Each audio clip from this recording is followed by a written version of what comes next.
Bueno, buenas tardes a todos. Bienvenidos al curso de ciguatera y consumo seguro de pescado.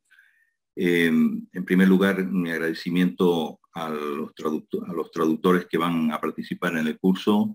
Este curso se da dentro de lo que es el proyecto RASPA, de la serie MAC 2014-2020 de la convocatoria Interreg.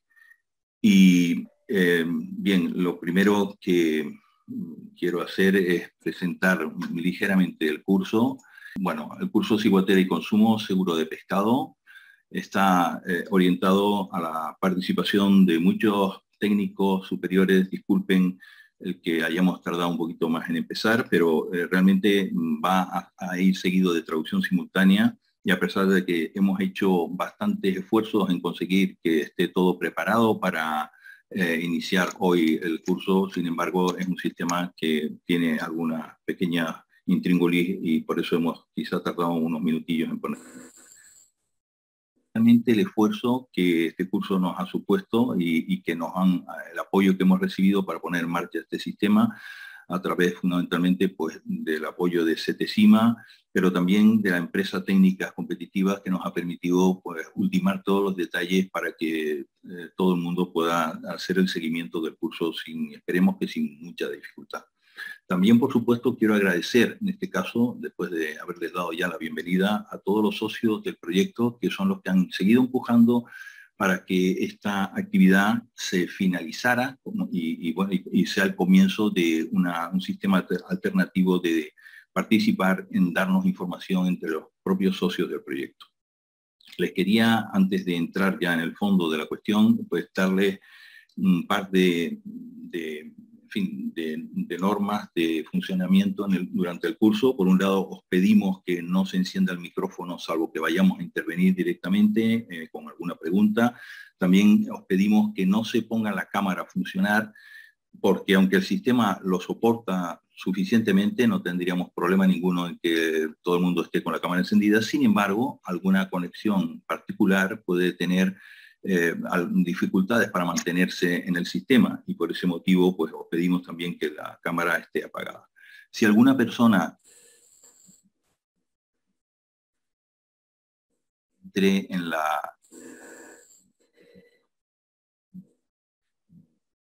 para pedir el turno de palabra, y en este caso pues los propios ponentes palabra a una persona y después a otra sin que os piséis el turno de palabra. También os decimos que el curso se va a grabar, y aunque la grabación no sea lo mejor para luego volverlo a recuperar en el futuro, sin embargo el curso se va a colgar al final a través de la página web del proyecto RASPA, y esto nos va a permitir que cualquier persona pueda también verlo en diferido en el futuro. Sin más, pues en el curso diciendo que hemos considerado muy recomendable que haya distintos ponentes a lo largo en la acción durante todo este curso. Fijaros que vamos a ser todos doctores que estamos involucrados en el sistema de diagnóstico de ciguatera. La doctora Natalia García, el doctor Andrés Sánchez, el doctor Daniel Padilla, el doctor Freddy Silva y yo mismo. Yo creo que era importante que todas las personas participen, puesto que vamos a ir viendo la ciguatera desde distintos puntos de vista, y también desde el punto de vista del diagnóstico de la presencia de ciguatoxina en el pescado. Y esto pues supone pues un esfuerzo y la participación que yo creo que es bastante recomendable de todos los ponentes que acabo de indicar. Como en su día nos trasladamos a todos los posibles participantes, estas son las jornadas que vamos a ver. En principio yo voy a dar hoy una pequeña presentación, después de la presentación del curso, sobre lo que es el concepto de la ciguatera, una brevísima introducción, pero después el doctor Andrés Sánchez pues hablará de la situación general de la ciguatera en el mundo, y también de lo que es el ciclo de la ciguatoxina, además de las características propias de la enfermedad. En la segunda jornada veremos con los doctores Daniel Padilla y Natalia García pues hablaremos de la prevención de la enfermedad, también de la reglamentación y las normas europeas en cuestión de ciguatoxina y los antecedentes que se establecen para un sistema de vigilancia epidemiológica de la ciguatoxina. Y la doctora Natalia pues hablará fundamentalmente del protocolo de control oficial de diagnóstico que existe de ciguatera aquí en Canarias y los análisis que están siendo, bueno, los resultados de los análisis que estamos llevando a cabo como un sistema de vigilancia que está controlado en el Instituto Universitario de Sanidad Animal y de Seguridad Alimentaria de la Universidad de Las Palmas de Gran Canaria. Finalmente, para la tercera jornada será el doctor Freddy Silva quien les hable del método utilizado en el IUSA, en el Instituto Universitario de Sanidad Animal, para el control oficial. Y luego, pues finalmente terminaremos con una información general de todos los proyectos de investigación que hemos tenido en los últimos años, de los más importantes que hemos tenido en relación con la ciguatera y con la presencia de ciguatoxinas en el pescado de consumo. Y yo creo que es interesante pues también que ustedes se queden con unas nociones de estos resultados que hemos ido obteniendo hasta la fecha. Sin más, vamos a comenzar con los conceptos generales de la enfermedad y luego haremos una pequeña pausa para también en este caso ver un poco cómo funciona el sistema de preguntas antes de pasar a una segunda parte del curso. Fijarse que, bueno, el concepto de la enfermedad y pasamos también, quisiera antes de proseguir, pues pedir disculpas por si en alguna parte de las presentaciones que vais a ver durante estos días existe alguna palabra que está escrita de forma equivocada. Hemos hecho un esfuerzo importante, como se anunció en el curso, para que la presentación esté ya en francés, mientras los ponentes vamos hablando en español, y de esa manera podemos integrar perfectamente los dos idiomas, el idioma castellano junto con los francófonos, para que les sea más fácil seguir toda la actividad. Entonces, fíjense que cuando hablamos de ciguatera, hablamos de la mayor intoxicación, la más grave que existe actualmente en relación con las toxinas marinas y especialmente con el consumo de pescado en el mundo.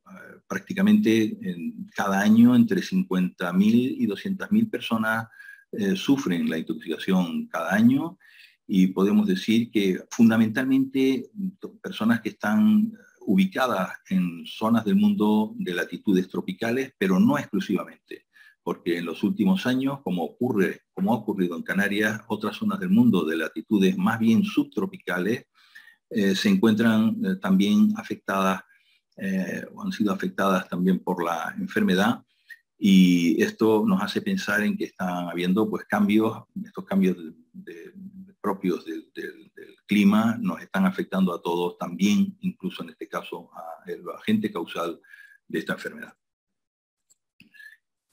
La intoxicación está relacionada con la presencia de una toxina, que son toxinas que producen determinados microalgas marinas de los géneros Gambierdiscus y Fukuya, fundamentalmente. Aquí están viendo ustedes la imagen con microscopía electrónica de una especie que es Gambierdiscus excéntrico, una especie que es muy, muy prevalente en Canarias y a la que podemos pensar pueden estar asociados muchos de los brotes que se han visto aquí en Canarias en los últimos años. Una especie que suele producir una toxina bastante potente, y es una de las tantas especies que pueden formar parte de este gran complejo de causa original de la ciguatera y la ciguatoxina en la presencia en el pescado de consumo.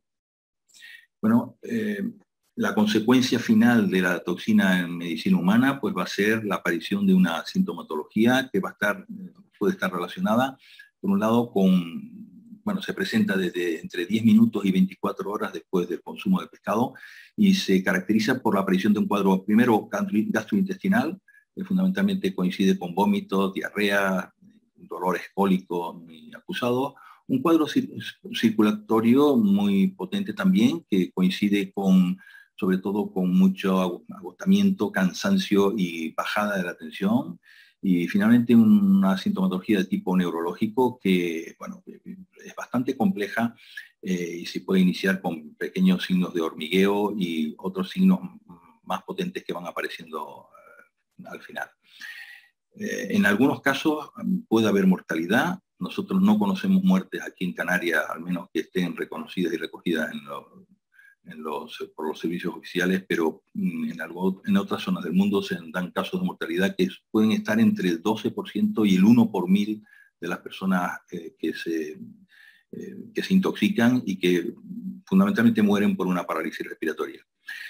Todos estos signos que acabamos de describir y que veremos más despacio a lo largo de estos días, pues realmente pueden durar entre días y varias semanas, y esto supone pues que sobre todo los signos neurológicos, al menos aquí en Canarias, pues supone un inconveniente muy grande, deja a las personas completamente apartadas en muchos casos del trabajo y con unas consecuencias que pueden durar, como digo, semanas o incluso meses e incluso algún año, como se ha visto en alguna situación. Aquí podemos ver en esta siguiente imagen lo que sería la presencia de la toxina. Esta es una estructura, es una toxina bastante compleja. Las ciguatoxinas todas pueden irse oxidando con el paso del tiempo en el pescado, en la cadena alimenticia. Esto lo iremos viendo a lo largo de estos días. Durante el curso pues iremos viendo exactamente cómo se acumula esa toxina en el pescado y de qué manera ocurre la intoxicación, pero es cierto que la toxina en sí misma, desde la fase inicial, tiene una estructura bastante compleja, como podemos ver en esta imagen. Y ya con esto, pues la parte esta inicial de concepto, pues yo la terminaría aquí. Entiendo que sí es muy conveniente pararnos un momento para poder diferenciar bien dos conceptos. Hasta ahora hemos hablado de ciguatera, pero quizá es bueno que contemplemos la posibilidad de que no todos los pescados van a producir intoxicación. Entonces, una cuestión es ciguatera y la intoxicación que produce, por tanto, la ciguatoxina. Y otra cuestión sería lo que es la presencia de ciguatoxina en el pescado. Y en este caso, bueno, pues realmente para que aparezca la ciguatera, que es una toxina que se acumula, tiene que acumularse una cantidad suficiente para que una persona determinada sufra la intoxicación. Pero en muchos casos nosotros, y de cara a la prevención de la ciguatera, pues utilizamos el concepto de presencia de ciguatoxina en el pescado, teniendo en cuenta que muchos pescados pueden tener cantidades mucho más pequeñas de ciguatoxina que no producen en sí mismos la intoxicación, pero el acúmulo del consumo de esta pequeña cantidad de ciguatoxina puede hacer en el tiempo que la persona pues se intoxique. Y esto es importante porque son dos conceptos que vamos a ir trabajando con ellos en paralelo desde hoy mismo hasta el final del curso, y que conviene que tengamos bien diferenciados para poder completar bueno, la formación que esperamos que todos consigamos a lo largo de esta jornada. Bien, pues con esto yo voy a hacer una pequeña parada, sobre todo por si hay alguna cuestión por parte de alguno de ustedes que quiera pues plantear, y este sería el momento en el que podéis levantar la mano y que me permita a mí pues ver si hay alguien que quiera hacer alguna cuestión, y yo intentaría darle el turno de palabra para que así estas intervenciones sean lo más fáciles posible. Buenas tardes, mi nombre es Andrés y bueno, yo vengo a explicar un poco más en profundidad el inicio que dio Fernando. Bien, me dicen por favor si se ve la pantalla.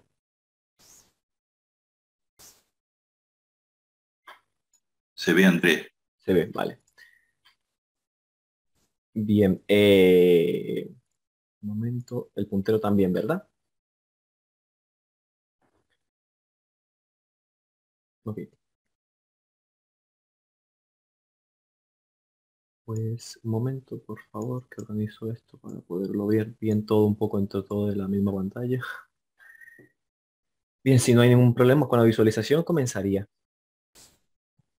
Bien, mi intervención va a estar estructurada de esta forma. Hablaré inicialmente de lo que es la historia de la ciguatera, un poco la situación de esta enfermedad a nivel mundial. Pasaré después a hablar de lo que es el ciclo de la ciguatoxina. aquellos microorganismos productores, ampliaré un poco la información de las toxinas y la interacción con la cadena trófica marina. Después hablaré un poco de las características de esta enfermedad, empezando por su mecanismo de acción, luego la sintomatología, el tratamiento y algunos aspectos de interacción entre el consumidor y el pescado. Bien, la historia de la ciguatera está como no vinculada con los diarios de navegación, las bitácoras de aquellos viajes famosos alrededor del mundo. Y bueno, alrededor del mundo en zonas tropicales, como comentó Fernando anteriormente, donde se han dado registros tradicionalmente en zonas tropicales del Océano Pacífico, del Océano Índico y del Mar Caribe. Como dejan o dan cuenta los registros de intoxicaciones en China de entre los años 618 y 917 después de Cristo, donde en estos escritos indicaban que el medregal era un pez venenoso para los humanos, además de numerosos casos de intoxicación en tripulaciones de barcos de famosas expediciones entre los años de entre los siglos XVI y XIX. Como fue el caso de la expedición de Andrés de Urdaneta, un navegante científico del norte de la península ibérica al servicio de la corona de Castilla, que durante uno de sus viajes alrededor del mundo hicieron una parada técnica en lo que vendría siendo el Golfo de Guinea. En el Golfo de Guinea estuvieron fondeando por labores de mantenimiento y reabastecimiento y demás, y comenta en su texto que en el barco del capitán capturaron un pez grande, similar a una corvina según las descripciones, con dientes como de perro, que podría tratarse de una barracuda o de un pargo, aunque ellos en su momento lo identificaron como una picuda. Cuenta también que todas las personas que el capitán invitó a comer a su mesa a este pez enfermaron. Describe que la sintomatología de estas personas eran similares a las propias del mar, el mareo y vómito, pero que después pensaban que se iban a morir de la gran sintomatología que sufrieron después de que se fuera esta sintomatología inicial. También comenta que afortunadamente todos sobrevivieron, pero meses más tarde empezaron a empeorar. Y finalmente, al año de haber pasado por el Golfo de Guinea, ya todas las personas que se habían intoxicado habían muerto. Y esto podría ser explicado por una suma de factores que veremos más adelante. Más tarde, sobre los años 1600, se describen intoxicaciones compatibles con ciguatera tras el consumo de barracudas en Cuba y el consumo de pargos en el sur del Océano Pacífico, como fue el caso del capitán James Cook, un navegante británico que cuando pasaba por las islas de Nueva Caledonia, capturó un pargo y afortunadamente, eh, la sintomatología que sufrieron por esa intoxicación quedó registrada con detalle por los diarios de la tripulación. Indican que la sintomatología comenzó al poco de haber consumido el pescado, que empezó siendo como un rubor y calor en la cara, que siguió como un dolor de cabeza, inflamación en toda la piel, y que más adelante empezó con náuseas, vómitos, diarrea, desasosiego, dolor de garganta o dolor de boca. Y todo esto, cuando empezó a remitir, empezaron adormecimiento en extremidades, parálisis. También comenta que los afectados empezaron a perder masa muscular porque no se podía mover bien, tenían dificultad para caminar y para mantenerse en pie. También comentan que tras la ingestión empezó una salivación profusa. Relatan también dentro de los diarios que ninguna de las personas intoxicadas murió, pero sí los animales a los que se les dio el resto de pescado. Probablemente porque fueran las partes más tóxicas que se les dio a estos animales. Más tarde, en 1787, se le atribuye el término ciguatera a esta enfermedad en la isla de Cuba. ¿Por qué ciguatera? Pues curiosamente, a pesar de que es una enfermedad producida por el consumo de pescado, su nombre proviene de un gasterópodo conocido como cigua por los aborígenes cubanos, que sabían que tras el consumo de este caracol provocaba sintomatología similar a la de la ciguatera. Bueno, y a las personas intoxicadas, bueno, intoxicadas que sufrían este padecimiento tras comer este caracol, se le conocía como ciguatos o enciguatótodos. Y de ahí ese término terminó utilizándose para indicar intoxicaciones con síntomas gastrointestinales y neurológicos por consumo de cualquier animal marino. Más tarde, durante el siglo XX, este término pasó a referirse únicamente a las intoxicaciones causadas por consumo de pescado coralino o semipelágico. Y en 1858, Randall, un investigador, planteó que el origen de esta enfermedad podría ser un microorganismo o un organismo bentónico. Podría tratarse de una microalga.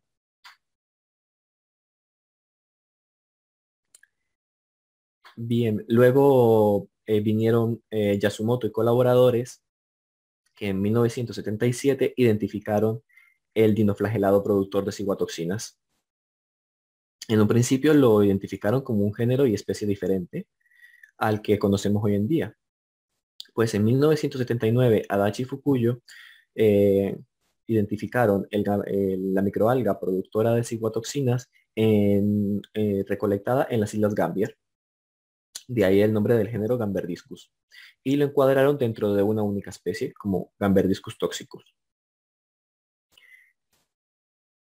Y bueno, esto fue una especie monotípica hasta finales de los 90, cuando las nuevas técnicas de identificación de especie permitieron clasificar las microalgas del género Gamberdiscus en diferentes especies. Y en total se conocen a día de hoy más de 15 especies de Gamberdiscus y Fukuyoa, las microalgas principalmente productoras de ciguatoxina. Bueno, dejando de un lado la historia, pasaré a comentar un poco la situación mundial de esta enfermedad. Esta enfermedad es endémica del cinturón circuntropical, que abarca latitudes desde los 35 grados norte a los 35 grados sur, donde se registran numerosos casos anualmente, de entre 10.000 y 50.000 casos, los más prudentes, y hasta 200.000 casos según la bibliografía que se consulte. Esto fue así hasta los años 2000, pues a partir del 2004 se empezaron a identificar microalgas o presencia de ciguatoxina en peces o incluso casos de intoxicación en lugares donde tradicionalmente no existía esta enfermedad, como fue el norte del mar, el norte de África en el mar Mediterráneo o la zona de la Macaronesia al oeste de África. La incidencia de la ciguatera no es igual en todas las partes del mundo, pues hay poblaciones más expuestas a ella porque dependen más del pescado para su sustento y por tanto tienen más riesgo de sufrir la intoxicación.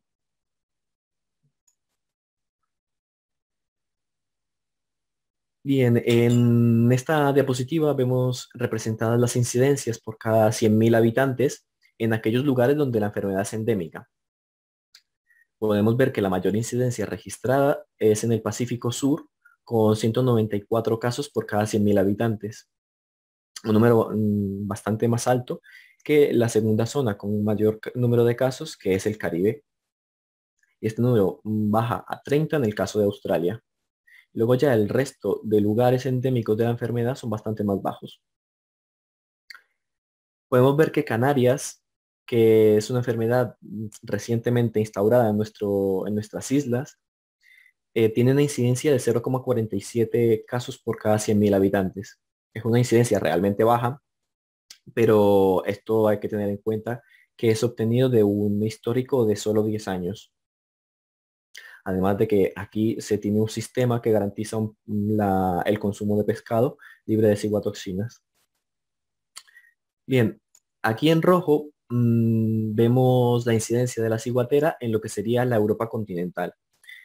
Cabe destacar que este dato, aparte de que es muy bajo, está tomado solo de aquellos casos que son importados por gente que viaja a zonas donde la enfermedad es endémica y sufre la enfermedad de vuelta a su país de origen. Según los expertos en la materia, se estima que solo un 20% de los casos son comunicados a las autoridades. Esto puede ser por que falle el diagnóstico, que no se llegue al diagnóstico correcto, que la persona intoxicada no acuda al médico, ya sea por la levedad de los síntomas, porque no tenga acceso, o que la inscripción de la enfermedad, o sea, la inscripción, el registro y la comunicación de la enfermedad no sea obligatoria en los países donde ocurre.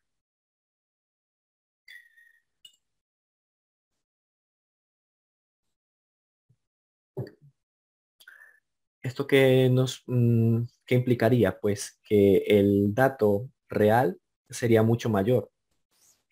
Podemos ver aquí en una estimación el hecho de que, bueno, que la incidencia en el Pacífico Sur podría ser de hasta 1000 casos por cada 100.000 habitantes en caso de que se registrasen todos los casos de ciguatera. Y en el Caribe podrían alcanzar los 200 casos. De todas maneras, estos son solo estimaciones, aunque los datos sean llamativos. Un momento, por favor. Vale. Bien, en cuanto a la situación de la ciguatera en Europa, comentar que esta enfermedad a día de hoy no es común en la Europa continental. Según un informe de la EFSA, donde se registraron casos de intoxicación, los brotes provocados entre 2012 y 2019 alcanzaron un total de 18 casos, perdón, 18 brotes, con más de 100 casos. Podemos ver que a pesar de ser pocos los casos, los brotes de intoxicación en este periodo de tiempo, la mitad de estos casos son por pescado importado y podemos sacar en claro que producen muchas más intoxicaciones que aquellas personas que han viajado y han traído un brote de intoxicación a Europa.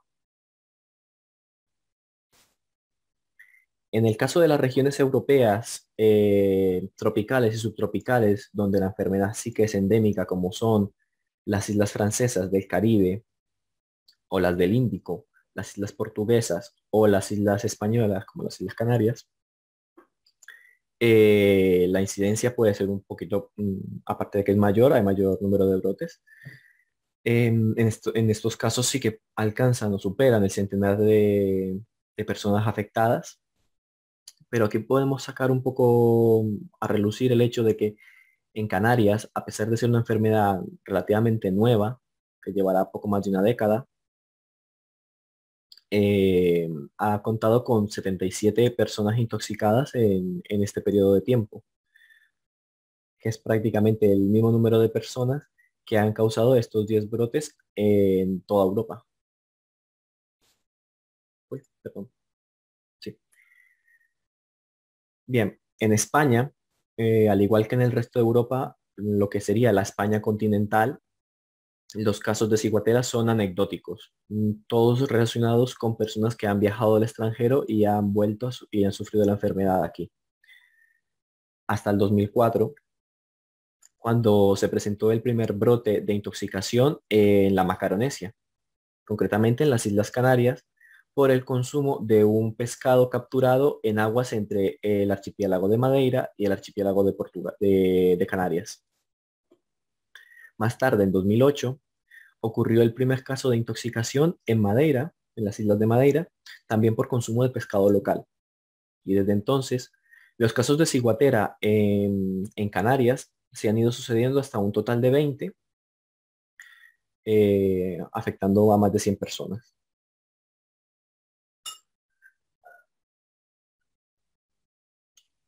Bien, aquí podría aprovechar para resolver algún tipo de preguntas si lo consideran. Estoy viendo que estoy hablando demasiado rápido.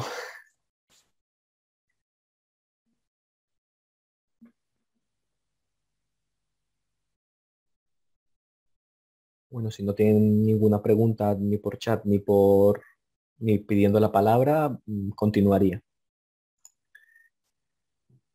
Bien, en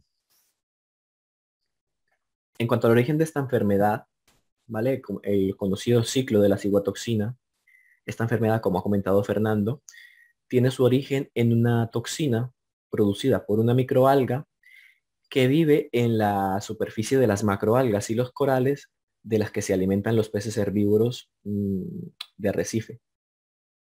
Estos peces ingieren la toxina y la acumulan en sus tejidos y la van pasando de un eslabón a otro de la cadena alimenticia, perdón, de la cadena trófica, y pueden causar problemas a los consumidores en cualquiera de los eslabones de la cadena.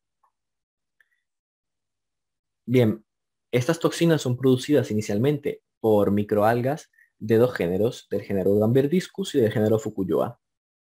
Actualmente se conocen más de 18 especies de estos dos géneros, pero no todas son productoras de ciguatoxinas.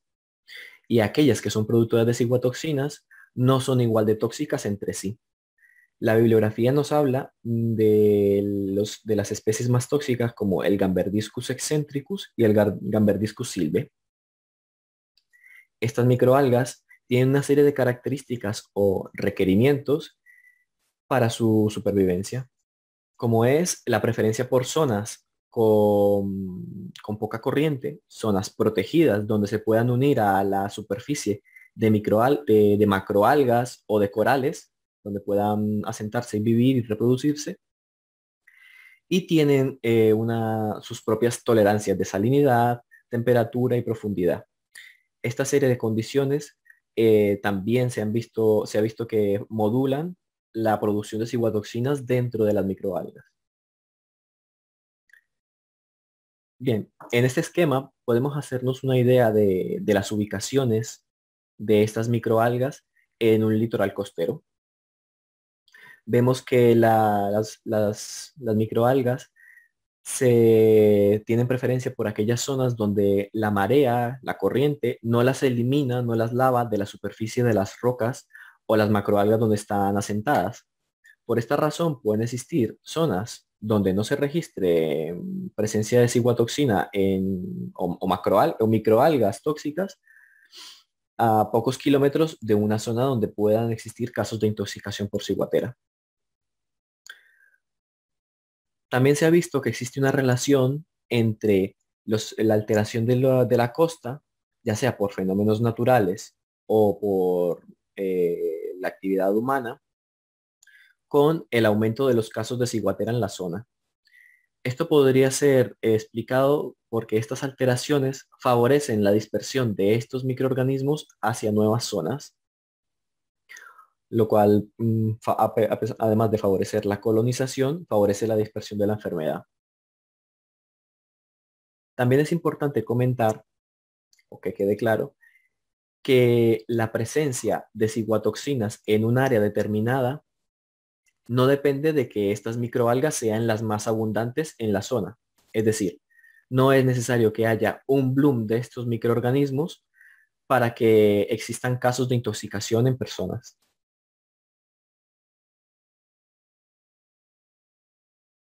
Bien, en este esquema vemos los lugares en el mundo donde se han identificado microalgas de los géneros Gamberdiscus o Fukuyoa. Vemos que prácticamente todas las costas tropicales y subtropicales tienen registros de presencia de estas microalgas. Vemos que en el continente africano existe presencia de estas microalgas en lo que vendría siendo el este del Mediterráneo y lo que vendría siendo la cara noreste del continente, además del sureste bañado por el Océano Índico. La región que más nos importa en cuestión de cercanía sería la región de la Macaronesia, pues se conocen registros de Gamberdiscus desde el 2005 en las aguas de Canarias. Desde el 2014 se registró por primera vez Gamberdiscus en la costa de Marruecos. Desde 2016 se tienen registros de poblaciones estables en las Islas Baleares, unas islas situadas al norte de la costa africana y al este de la costa de la península ibérica. Y en 2019 se registraron Gamberdiscus en las aguas de Cabo Verde. Si se fijan bien, el área que he demarcado incluye también el Golfo de Guinea, y no precisamente por los casos históricos de ciguatera allí, sino porque en 2008, en las costas de Camerún, se encontraron ejemplares de ciguatoxina, perdón, ejemplares de peces con ciguatoxinas en sus tejidos. No así el Gamberdiscus, pero sí se ha visto que existen ciguatoxinas en algunos peces. Y en el archipiélago de las Azores, en 2015, se evidenció la presencia de ciguatoxinas en tejidos de estrellas de mar. Esta serie de evidencias ha sido uno de los motivos por los que ha surgido este curso en el seno del proyecto RASPA. Bien, en este mapa vemos un poco la distribución global de las especies más representativas del género Gamberdiscus. Vemos que el Gamberdiscus pacificus, que está representado con este triangulito, está más presente en la zona del Pacífico, en todo lo que es la cuenca del Pacífico, y el Gamberdiscus excentricus más en lo que vendría siendo la zona del Atlántico. Y podemos sacar un poco en claro que el Gamberdiscus australis es más ubicuo porque está repartido por todo el mundo.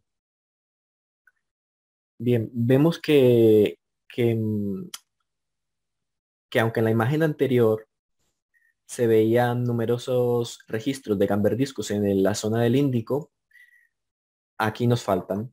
Y esto puede ser debido a que la mayoría de los registros que existen de Gamberdiscus en esta zona son anteriores al momento en el que se empezaron a diferenciar las especies de Gamberdiscus, en el momento en el que se supo que no solo era una especie, que no solo era Gamberdiscus toxicus, sino que había más especies. Entonces queda bastante trabajo por hacer en la identificación de las especies de esta zona. Bien, ya yéndonos un poco más a nuestro terreno, que nuestro territorio, que es la Macaronesia, vemos que existen, perdón, eh, el hecho de que existan diferentes grupos de estas de especies de esta microalga en el Pacífico hace que se considere un hotspot de estos microorganismos. Y en el caso de la Macaronesia vemos que también existen varias especies de las más representativas y que existen las dos especies más tóxicas conocidas por la bibliografía, que son el Excentricus, como dijo Fernando anteriormente, y el Silve. También es importante comentar que aunque exista una misma especie en diferentes partes del mundo, no en todos los sitios es igual de tóxica. Hay una variabilidad de la toxicidad en función del sitio donde están. Bien, en Canarias, la identificación de los Gamberdiscus fue casi simultánea a los primeros casos de intoxicación. Recordemos que el primer caso de intoxicación se dio en 2004 y los Gamberdiscus se identificaron a partir de 2005. Curiosamente, este lado del Atlántico cuenta con una gran variedad de especies. Se conocen al menos 5 especies de Gamberdiscus en las aguas de Canarias, todas ellas productoras de ciguatoxina, y posiblemente una nueva especie que está bajo estudio. El hecho de que existan una variedad de estas especies en un área tan concreta como es Canarias, sugiere que los Gamberdiscus no son nuevos en esta zona, sino que ya estaban establecidos desde hacía bastantes años, lo cual hace que se considere Canarias como un nuevo hotspot de estas microalgas. Bien, dejando un poco de lado la microalga, pasaremos a hablar un poco de las toxinas ahora. En esta diapositiva, antes de pasar a hablar de las ciguatoxinas, que son las que nos interesan, haré un pequeño resumen de otras toxinas que también pueden producir estas microalgas y que pueden tener o podrían tener una implicación en lo que son la sintomatología de la enfermedad, pero aún está un poco por evidenciar. Bien, vemos que todas las moléculas tóxicas que producen estas microalgas son moléculas complejas de anillos moleculares formando estructuras enormes que recuerdan a escaleras. Y una de las más grandes serían las maitotoxinas, que si no es la toxina marina más grande producida por una microalga, es de las más grandes. Se trata de una molécula soluble que hace que aunque el pez la ingiera y la la pase a sus tejidos, rápidamente sea eliminada, con lo cual normalmente no existen casos de intoxicación por maitotoxina por consumo de pescado. Parece ser que esta toxina tiene una influencia en el flujo de calcio en la membrana celular. Luego tendríamos el gamberiol, que parece ser que tiene una actividad sobre el flujo de iones de potasio de la membrana celular, aunque su toxicidad es baja. Luego tendríamos los ácidos gambéricos, que tienen una función similar a la ciguatoxina, pero tienen una toxicidad más baja. Luego estaría el gamberióxido, que es una molécula poco estudiada, pero su estructura recuerda a una toxina conocida como yesotoxina. Y la última molécula en añadirse a este grupo sería el gamberión, que parece ser que tiene una actividad similar a la de las ciguatoxinas. Comentar que no todas las microalgas de este género producen estas moléculas, solo que algunas de estas moléculas se han visto en algunas de estas especies. Bien. No hay preguntas, ¿verdad? Vale, continúo. Ahora pasando a hablar un poco de la ciguatoxina, que es lo que nos interesa.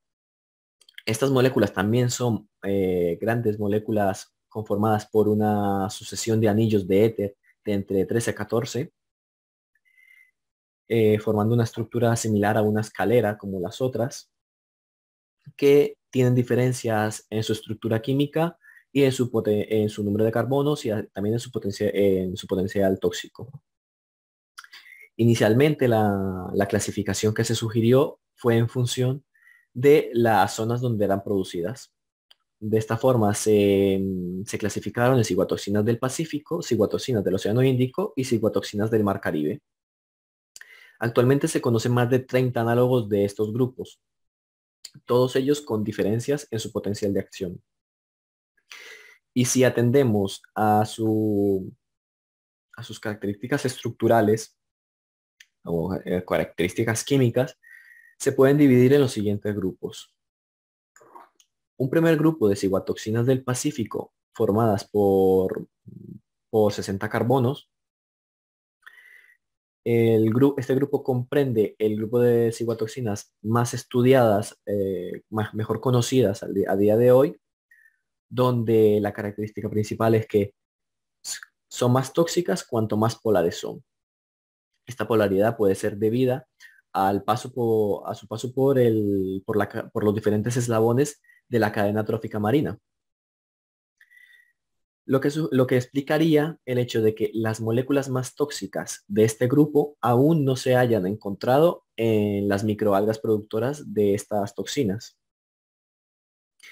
Y en este grupo tenemos la ciguatoxina más tóxica conocida hasta el momento, que se utiliza como referente de toxicidad, la ciguatoxina del Pacífico 1b, o simplemente CTX-1b.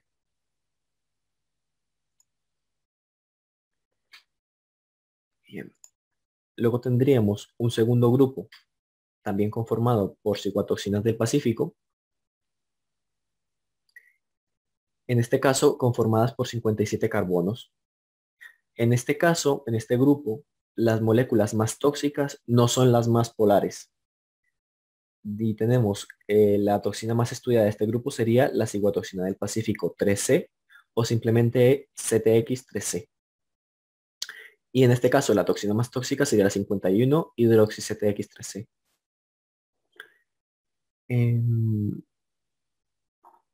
Estas toxinas también pueden sufrir transformaciones similares a las del grupo anterior a su paso por los diferentes eslabones de la cadena trófica.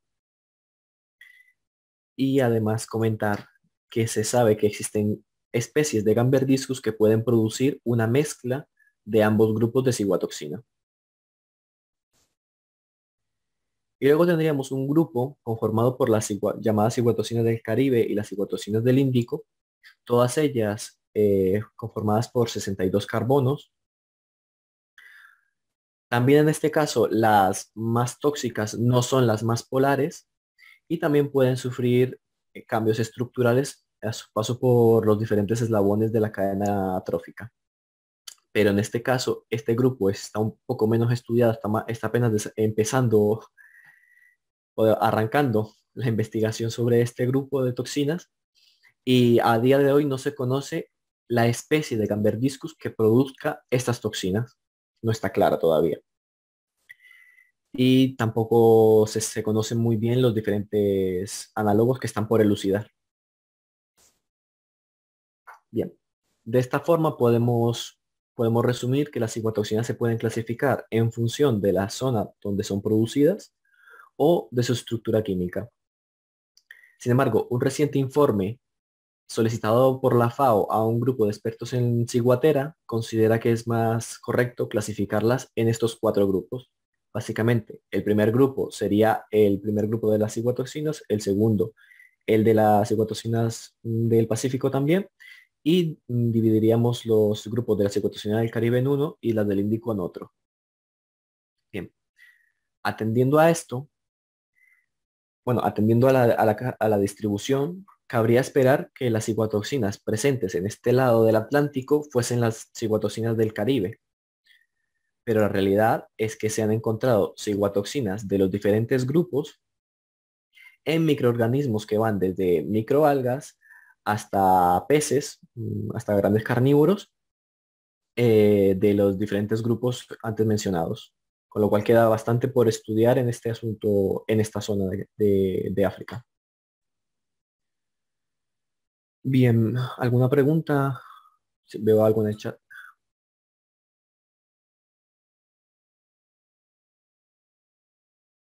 Bien, Magdalena pregunta, las formas más tóxicas, si no se han encontrado en las microalgas, productoras, ¿en dónde se han encontrado?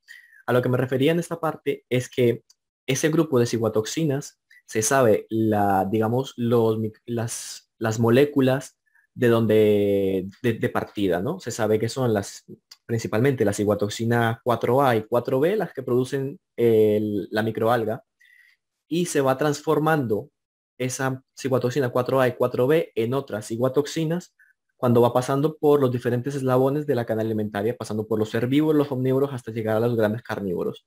Y es en los grandes carnívoros, donde se ha encontrado la ciguatoxina 1B, la más tóxica. Eso, digamos que explicaría que las microalgas no son, de momento no se ha evidenciado que sean productoras de las toxinas más tóxicas de este grupo de ciguatoxinas. No sé si te lo he respondido bien, si te ha quedado claro. Vale. Si no hay más preguntas, continúo.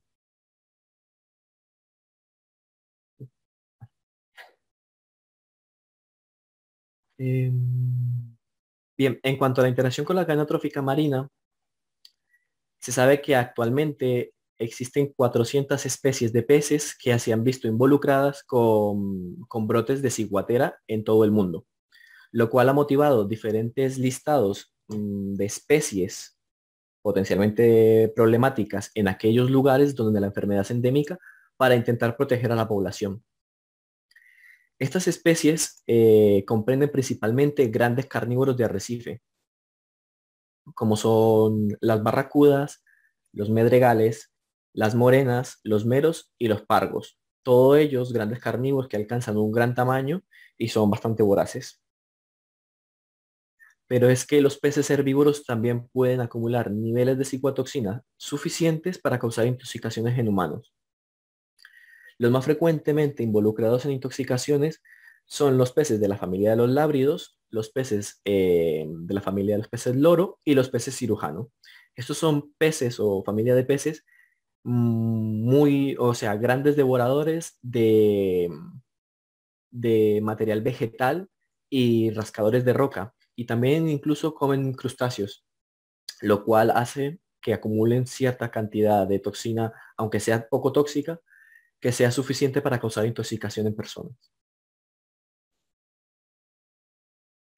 Bien, aunque la ciguatera es una enfermedad producida principalmente por el consumo de pescado, Las ciguatoxinas han sido encontradas en algunos invertebrados marinos, de forma poco común, poco habitual, pero se han encontrado, que a su vez han sido causantes de intoxicaciones, como han sido el pulpo azul, la langosta común del Caribe, la almeja gigante, especies de caracoles, erizos de mar como el Diadema antillarum, erizo que por cierto tiene una gran presencia en las aguas de Canarias, y estrellas de mar. Aunque en el caso de las estrellas de mar se ha identificado las ciguatoxinas en sus tejidos, pero no han sido todavía vinculadas a casos de intoxicación. Recalcar que estos casos de intoxicación producidos por invertebrados son poco frecuentes, no es común, pero lo que deja claro es que las ciguatoxinas pueden utilizar estos organismos invertebrados como vectores, llegando así más rápido a peces carnívoros. Bien, ahora pasaré a comentar un poco las características de esta enfermedad que la hacen tan particular y tan especial.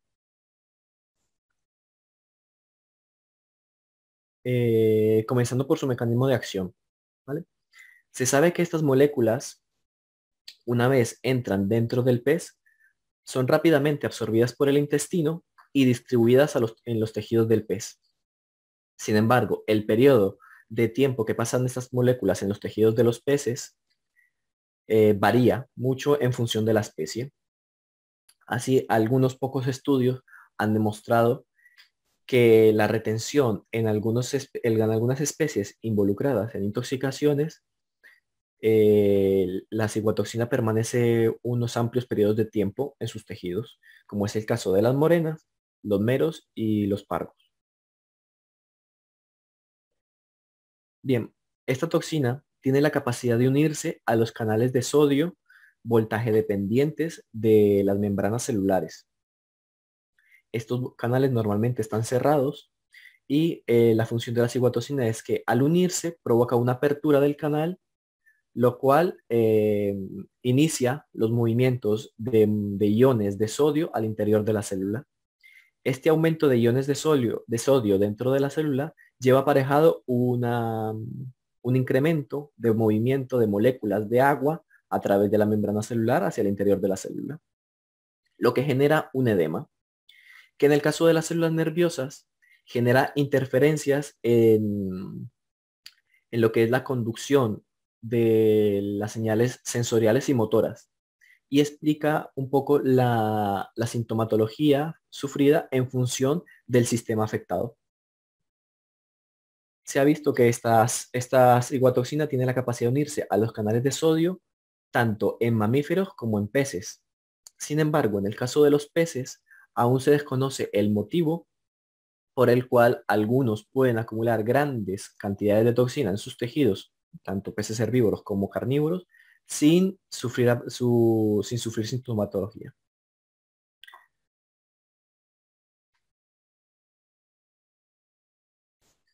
Eh, Respondiendo a una de las preguntas que acaban de formular, Alejandro Silvera pregunta si estas ciguatoxinas no afectan a los peces. Hemos visto a nivel experimental que sí que tienen afección los peces cuando ingieren estas toxinas, pero aún no queda claro por qué algunas especies pueden acumular toxinas a niveles que serían muy tóxicos para mamíferos y ellos no sufren enfermedad. Hay diferentes estudios realizados tanto en peces naturalmente expuestos a ciguatoxinas como peces que nunca han estado en contacto con las ciguatoxinas en su medio natural. Y hay variedad de resultados. En algunos casos, peces que acumulan grandes cantidades de toxinas sin sufrir síntomas, que son naturalmente expuestos en el medio natural a estas moléculas, pero luego hay especies, como hay un estudio realizado en meros, que parece ser que cuando se pasa cierta cantidad de esas toxinas, sí que empiezan a afectarles, pero no queda claro el mecanismo por el cual se resisten tanto a sufrir sintomatología. No sé si te he contestado correctamente, o sea, si lo has entendido lo que he querido decir. Bien, bien, pues nada, continuamos. Eh, ¿Dónde iba? Eso, sí. Bien, en cuanto a la sintomatología que experimenta un paciente que sufre ciguatera, en esta gráfica podemos observar la progresión de la sintomatología en humana tras la ingestión de pescado tóxico. Vemos que comprende una gran variedad de síntomas y que, bueno, que quede claro que esta es una gráfica tipo de la sintomatología que puede sufrir una persona que puede pasar por esta enfermedad. Aunque veremos luego que no es exactamente algo tan sencillo. En un principio, a las pocas horas de la ingesta del pescado, se empieza a presentar los síntomas digestivos característicos de la enfermedad, como son la diarrea y el vómito,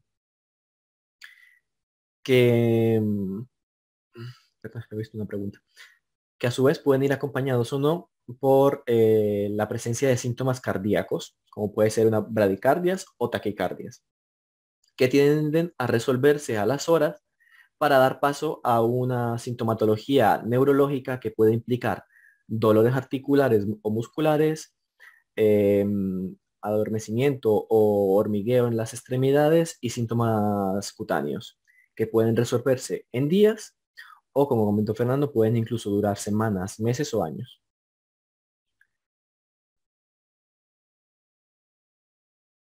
Eh, bien, eh, ahora, ahora, en esta diapositiva voy a intentar agrupar los síntomas de la ciguatera conforme se han ido registrando en la bibliografía. ¿Vale? Los primeros síntomas en aparecer suelen ser los gastrointestinales, ¿vale? Suelen ser los gastrointestinales y pueden ser vómito, diarrea, dolor abdominal y malestar. Los síntomas neurológicos suelen aparecer dentro de los 2 primeros días de la enfermedad y pueden incluir parestesia, sabor metálico, prurito, dolor articular, muscular, dolor de cabeza, vértigo. Y el síntoma más característico de esta enfermedad, aunque no es exclusivo de ella, es la que se conoce como alodinia al frío. La alodinia al frío se describe como una sensación, como una alteración de la percepción de la temperatura que al tocar objetos fríos da una sensación de ardor, lo cual es bastante llamativo y bueno, prácticamente si alguien está sufriendo esto y ha comido pescado, prácticamente está sufriendo la ciguatera. Otro grupo de síntomas que puede aparecer dentro de las primeras horas de la intoxicación son los síntomas cardíacos, que pueden ser tan paradójicos como una taquicardia seguido de una bradicardia o una hipertensión seguido de una hipotensión. En el caso de los síntomas neuropsicológicos, como confusión, memoria, dificultad para concentrarse, depresión, irritabilidad eh, y malestar. Bueno, malestar no, fatiga, pues son poco comunes, pero en caso de presentarse, se presentarían dentro de los primeros síntomas dentro de los primeros días de la intoxicación. Muchísimo menos frecuentes son las alteraciones del sistema nervioso central, como son las alucinaciones y el coma. Y la mortalidad de esta enfermedad, a pesar de que la morbilidad es altísima, la mortalidad es baja. Suele ser la consecuencia de una suma de factores como son una deshidratación severa, fallo cardíaco, fallo respiratorio, que son situaciones que se ven aumentadas, o sea, se ven agravadas y aumentan la mortalidad en aquellos lugares donde el acceso al soporte vital básico es limitado. Bien, la sintomatología de la ciguatera parece ser que tiene diferencias en función de la región donde se ha producido la intoxicación. Así, por ejemplo, tenemos que en la región del Pacífico los síntomas neurológicos predominan en la fase aguda de la enfermedad y en algunos casos pueden acabar en coma. En el caso de la región del Caribe, los síntomas gastrointestinales son más característicos del inicio de la intoxicación para dar paso luego a los síntomas neurológicos, como en la gráfica que vimos anteriormente. Y los síntomas neuropsiquiátricos o neurofisiológicos mm, de esta enfermedad son más característicos de las intoxicaciones ocurridas en las regiones del Índico, como son las alucinaciones, pérdida de equilibrio, incoordinación y vértigo. Estas diferencias podrían estar explicadas por la combinación de análogos de ciguatoxina presentes en la carne del pescado que causó la intoxicación, que a su vez podría estar determinada por las especies de Gamberdiscus productores de toxina en la zona donde se alimentó ese pez.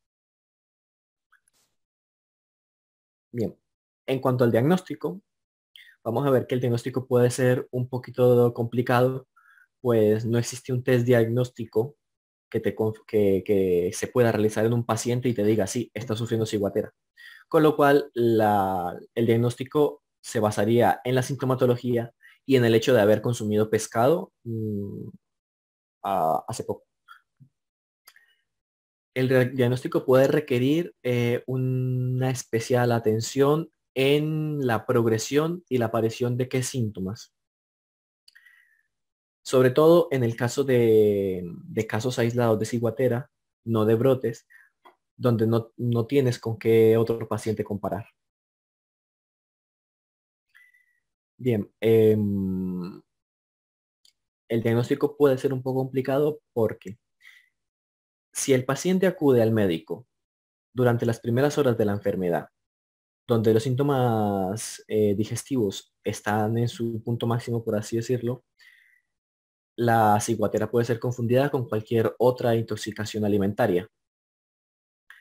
Y si el paciente acude cuando los síntomas gastrointestinales ya han remitido o directamente no los ha sufrido, pero está instaurada una sintomatología cardíaca o una sintomatología nerviosa, el profesional puede ser guiado a un diagnóstico erróneo por el paciente al restarle importancia a esos síntomas digestivos. He visto que hay una pregunta. Sí, Fernando. Sí, Andrés, perdonen que, bueno, intervenga un momentito porque recibí uno de los mensajes que está en el chat, habla de una dificultad de la conexión de uno de las personas que se ha incorporado. No sé si tenéis algún problema de conexión a alguien más o si necesitáis alguna asistencia que se pueda hacer ahora. Si paramos un medio minuto, pero lo digo para que no se quede nadie sin estar bien conectado. No sé si hay algún problema adicional de la conexión. No sé si el propio David, el traductor, puede en este caso dar alguna instrucción para facilitar la conexión. Incluso si queréis, he usado el sistema de reacciones que tenemos abajo en la pantalla para intervenir, levantando la mano por si alguien también necesita aclarar algo por aquí, y en este caso pues a través del micrófono. Vale, pues parece que todas las reacciones en el chat son positivas, no parece que haya más problemas, ¿no? De conexión, por lo menos no ahora. No. Perfecto. Pregunta para los hablantes en portugués. ¿Estoy hablando a una velocidad adecuada ahora? ¿Se me entiende? Ok.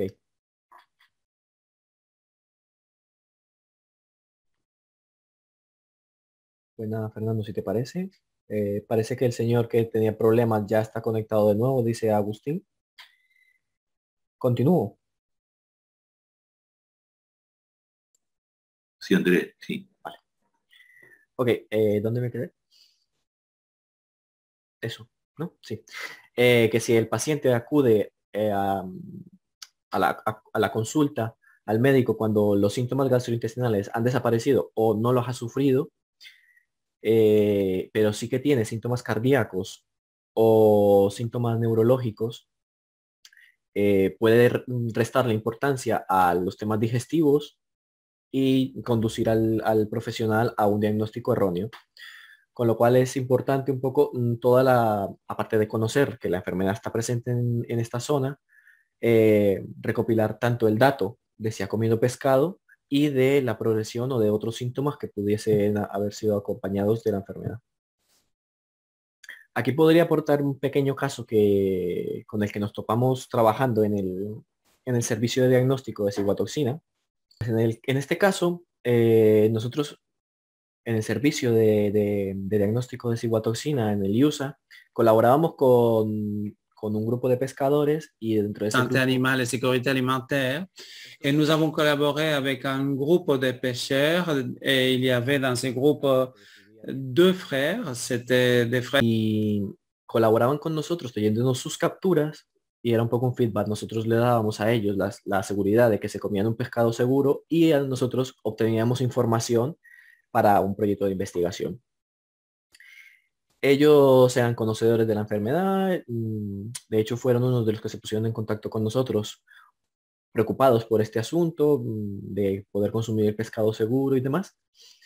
Y en una ocasión pescaron un mero y un abade en una zona donde según ellos nunca habían tenido problemas, que nunca habían sospechado de que esa zona les tuviese ciguatoxina. Nunca les habían salido peces tóxicos de esa zona y demás. Pues nada, en esa ocasión decidieron no traer el pescado por nuestro laboratorio y desafortunadamente los dos peces contenían ciguatoxinas.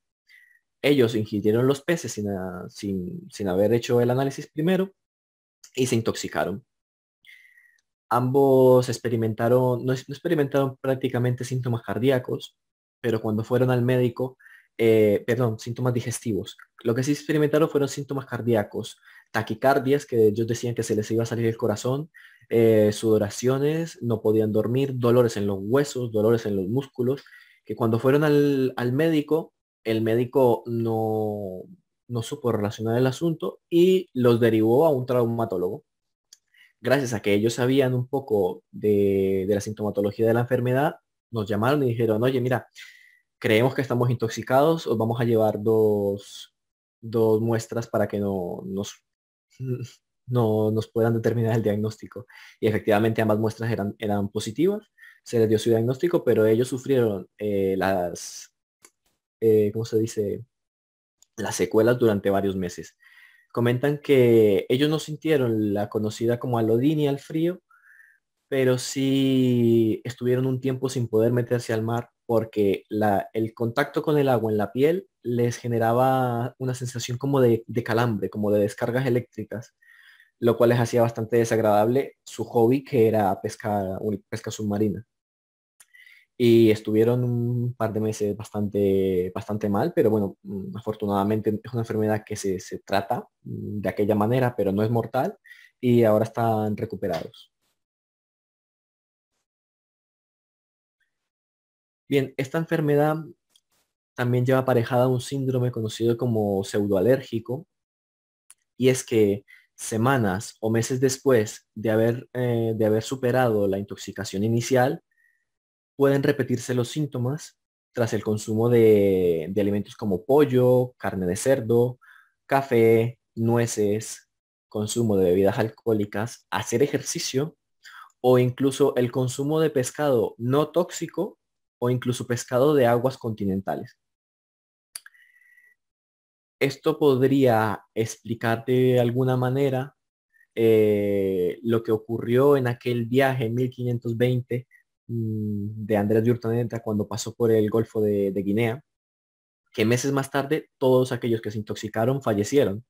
Pues se sabe que en ese tipo de viajes la alimentación principal era capturas de pescado y consumo de vino. Son cosas que normalmente se evita consumir a las personas que sufren la ciguatera para evitar la recurrencia de los síntomas. En cuanto al tratamiento de esta enfermedad, a pesar de los avances en la farmacología, no existe un tratamiento 100% efectivo. Con lo cual, el manejo de esta enfermedad es totalmente sintomático, utilizando antieméticos, antidiarreicos, antihistamínicos, analgésicos, Antidiarrhéiques, des antihistaminiques, des analgésiques, des médicaments, du charbon actif. Donc, ce sont des traitements qui s'adressent aux symptômes.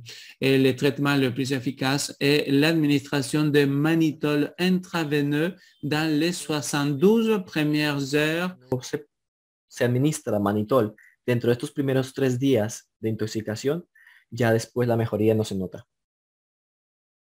La función de este medicamento, como es un diurético, sería la de disminuir el edema celular provocado por las cicuatoxinas. Voy a contestar un momento una pregunta. ¿Se atribuye algún componente que se repite en estos alimentos? Pues la verdad es que no he entrado a indagar un poco más allá sobre los alimentos, qué componente común tienen que pueda ser favorecer la aparición de estos síntomas, más allá de lo que yo desde mis conocimientos creo, y es que todos estos alimentos pueden ser alimentos muy salados, que podría ser que conlleven una alteración también otra vez al ingerir más agua, provocar deshidratación, no lo sé. Podría volver a reactivar la sintomatología, pero vamos, esto es especulación totalmente mía, no he entrado todavía en detalle a ver qué moléculas hay en común de estos alimentos que pueda reactivar la sintomatología.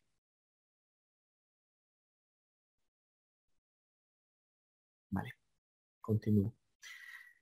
En relación con el consumidor y el pescado, el consumidor lo tiene difícil para evitar la intoxicación. Pues como hemos dicho, bueno, como he comentado al principio, esta intoxicación, estas toxinas normalmente no generan sintomatología en los peces, con lo cual no podemos saber que un pez está enfermo por ciguatoxina, no sabemos que un pez está contaminado. Aparte de eso, no alteran ni el sabor, ni el color, ni el olor del pescado. Y es que sumado a esto está el hecho de que son muy estables. Resisten muy bien la congelación, las altas temperaturas y las exposiciones a ácidos y bases. Con lo cual, lo único que podemos recomendar a un consumidor es que evite el consumo de vísceras y de la cabeza, que son las partes más tóxicas del pescado. Las más tóxicas de las vísceras serían el hígado y las gónadas. Bueno, la tendencia natural a pensar en las zonas donde la ciguatera es endémica es que solo los peces grandes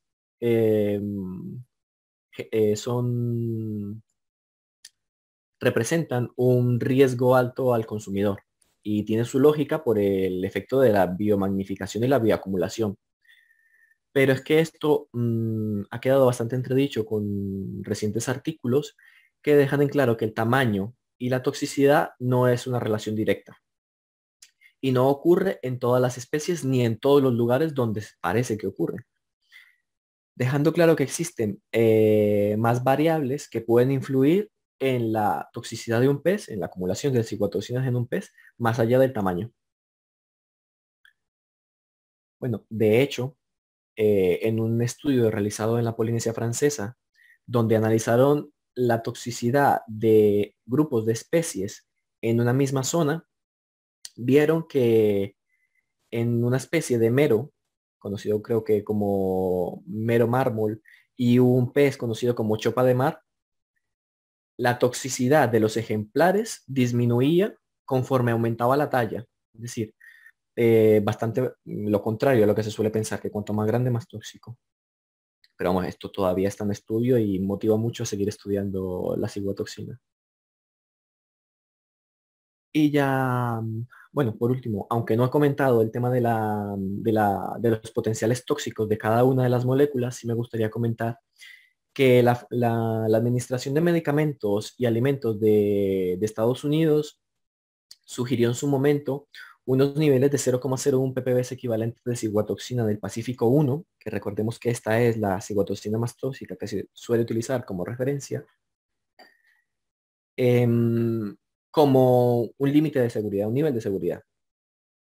Y los textos de la Agencia Europea de Seguridad Alimentaria también lo recogen en sus diversos informes. Sin embargo, es una recomendación y no tiene carácter legislativo, ¿vale?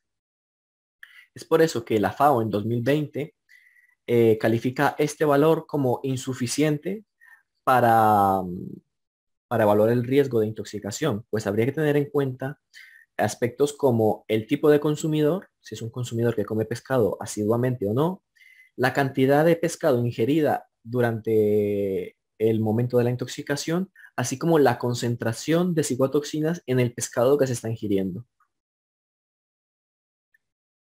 Y ya para terminar, les traigo un resumen de mi charla, de mi ponencia, para que les ayude un poco a recordar lo Pour vous que... aider un peu à vous souvenir de ce que nous avons vu aujourd'hui.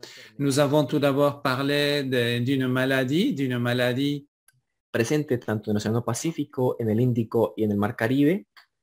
Recientemente también presente en las aguas del Océano Atlántico, en el oeste del Océano Atlántico. Segundo, son muchas las especies productoras de ciguatoxinas con diferentes tolerancias ambientales que a su vez parece que son requisitos para o condiciones de producción de estas ciguatoxinas. No es necesario que exista un bloom de estas microalgas para que exista riesgo de intoxicación por ciguatera. Y tercero, esta enfermedad está causada por numerosos análogos de estas toxinas, cada uno con diferente potencial de acción. En la carne del pescado pueden haber diferentes mezclas de estos análogos, ¿vale? Y estos análogos, a su vez, pueden aumentar su potencial atravesando los diferentes eslabones de la cadena trófica. Todo esto sumado a que son difíciles de evitar por el consumidor y que son muy estables. Y luego tendríamos, por último, la enfermedad, que en sí puede ser difícil de diagnosticar para el clínico que no esté acostumbrado a verla, por la gran variabilidad de síntomas que tiene. Aparte de eso, existe una susceptibilidad individual, como comentó Fernando. No existe un test diagnóstico que te diga que un paciente está intoxicado. El tratamiento no es que sea muy eficaz, pero bueno, a pesar de que la enfermedad es muy alta, afortunadamente, la mortalidad es baja. Y bueno, muchas gracias por su atención y ya pues sí que puedo dedicarme a resolver todas las dudas que la gente no me haya querido hacer a lo largo de la ponencia. Exacto. Vale, de todas maneras, esta parte que me acaba de preguntar Inma del listado de especies donde análisis obligatorio en Canarias, esta parte va a ser explicada con mucha más profundidad el día de mañana por mi compañera Natalia, aunque lo puedo comentar ahora brevemente. En Canarias existe un protocolo donde se analizan ciertas especies, creo que son 8 especies, si no mal no recuerdo, a partir de cierto peso. Esto se hace porque se ha demostrado que estos pesos, a partir de estos pesos, es donde realmente han generado intoxicación, porque la tabla es una tabla dinámica que va cambiando en función de las intoxicaciones que han ido ocurriendo con los años. Estos pesos se van modificando, se van bajando progresivamente. De hecho, nosotros empezamos con un peso para una especie que es el medregal, si no mal no recuerdo, en 25 y ahora se está muestreando a partir de los 13 kilos. Todo esto también a raíz de estudios que se han realizado en el laboratorio, donde hemos visto también que el tamaño no es determinante para que un pez acumule gran cantidad de toxina. De todas maneras, te comento, esto está todo todavía en estudio y claro, la política es una cosa y nosotros vamos más allá, informamos a la política y el político pues gestiona y demás. No sé si le respondí a Inma, me entendió o sigue teniendo duda. ¿Alguien más quiere hacer una pregunta? Todavía tenemos tiempo. En caso de que yo no pueda contestarla, puedo tomar nota para que a lo largo de esta jornada podamos resolverla. También es una opción. Sí, Fernando. Sí, Andrés, a mí me gustaría, visto ya que han empezado ahí a hablar un poco de la cadena Ujú. trófica, si pudieras profundizar un poco más en la explicación precisamente de la cadena trófica y cómo incide esa cadena en la presencia o no de animales tóxicos en vamos, en el consumo. Perdón, es que no te Sí, entendí. pero, repito, o sea, Sí, creo que me gustaría que incidieras un poco más en profundizar en la cadena trófica y cómo incide la cadena trófica en la aparición de animales positivos para el consumo. ¿te refieres al fenómeno de la bioacumulación y biomagnificación? Correcto, correcto, sí, sí, sí. Claro, es lo que comentaba al principio, ¿no? Los peces que más implicados en brotes de ciguatera se han registrado son grandes carnívoros, por obviamente aquel factor de un pez grande tiene que comer muchos peces chicos, y esos peces chicos a su vez han comido la ciguatoxina en una cantidad que les permite su cuerpo, ¿no? Porque comerán una cantidad X de macroalgas que tienen una cantidad X de microalgas productoras de toxina. Pero el pez grande lo que hace es acumular todas estas toxinas a su vez en su organismo. Entonces también depende mucho del metabolismo del pez, que recordemos que hablamos de pez, pero hay muchas especies, todos con diferencias metabólicas. No todo, no podemos decir, es como decir, comparar peces es como estar comparando especies diferentes, decir que el metabolismo de una vaca es igual que el de una gallina. Hay cosas y cosas. Entonces hay moléculas que el metabolismo propio de esa especie las elimina, no sufre la enfermedad y es una especie que nunca ha dado problemas. Pero luego hay otras especies que lo que hacen es retener esas toxinas de alguna forma en sus tejidos, no sufren la intoxicación, pero pueden favorecer que, bueno, pueden permitir que una persona las capture, las pesque y tengan en ese momento una cantidad grande de ciguatoxinas en sus tejidos porque no les ha dado tiempo a depurarlos porque a lo mejor no son tan rápidos como otras especies. En cuanto al tema este que me comentas, como los metales pesados, pues la verdad es que no estoy puesto en el tema de las de este tipo de toxinas, Andrés, de metales perdona, tóxicos. perdón, ¿Sí? como se está grabando, sería conveniente Ah, ok. leer la pregunta y dar la respuesta directamente. Gracias. Vale, comenta Shara que si se acumula perfectamente en una especie, como ocurre con los metales pesados, pues es lo que quise un poco ilustrar en la parte de la interacción perdón, del mecanismo de acción, donde se hablaba de que hay diferentes periodos de retención. En un estudio, la verdad es que lleva bastante tiempo publicado, se hizo un estudio en morenas, creo que era la morena japonesa gigante, si mal no recuerdo, en el que se miraba la permanencia de la toxina en esos peces. Pero claro, no analizaban lo que era si la cantidad inicial de ciguatoxina, sino simplemente veían que era tóxica al principio y en 2 años seguía siendo tóxica. Entonces, faltan datos, falta experimentación como para saber la velocidad de depuración de una ciguatoxina en cada especie. De hecho, nosotros hemos hecho experimentos, hemos tenido una publicación donde alimentábamos unos peces con ciguatoxina y veíamos que en periodo de 2 meses ya habían eliminado la ciguatoxina de su tejido muscular. Entonces, no sé si sea tan igual como ocurre con los metales pesados como con la ciguatoxina, porque yo en tema de metales pesados pues no trabajo y no lo he mirado. De todas maneras, eh, no sé si te parece bien, Fernando, que deje mi correo por aquí o dejamos el correo tuyo para que si a alguien le surge una duda esta noche o lo que sea, si no la va a preguntar mañana, que la pueda preguntar por email. Correcto, correcto, sí. Bien, con independencia de que ahora finalice la exposición, cualquier duda que pueda existir, si rogamos por favor que puedan escribirla, enviarla a cualquiera de las direcciones que hemos siempre mantenido como contacto dentro de este curso y estas dudas pues las responderemos durante estos días o incluso si ya hubiese finalizado el curso, pues serían también contestadas a la persona que la haga directamente a través del correo. Perfecto. Ahí creo que tienes una pregunta más en el chat, Andrés. Vale. Sandro Freitas pregunta si es buena práctica prohibir el consumo de pescado más grande. A ver, esto ya es que hay muchas opiniones. Porque por un lado, no podemos influir de esa manera en una población. A lo mejor imagínate una isla remota en el Pacífico que depende principalmente del pescado para su subsistencia, pues no le puedes prohibir pescar X pescados, aunque sí que se ha hecho según la zona, como comentará ya mañana mi compañero Dani, comentará un poco las estrategias que ha seguido cada parte del mundo para evitar la intoxicación. Sin embargo, yo creo que no es necesario, o sea, no es necesario, no, no es la única solución, porque de hecho nosotros en el laboratorio determinamos presencia de ciguatoxina, comentó Fernando, en niveles que son muy bajos. Y esos en cuanto detectamos que son poco tóxicos, ya eso se saca del mercado.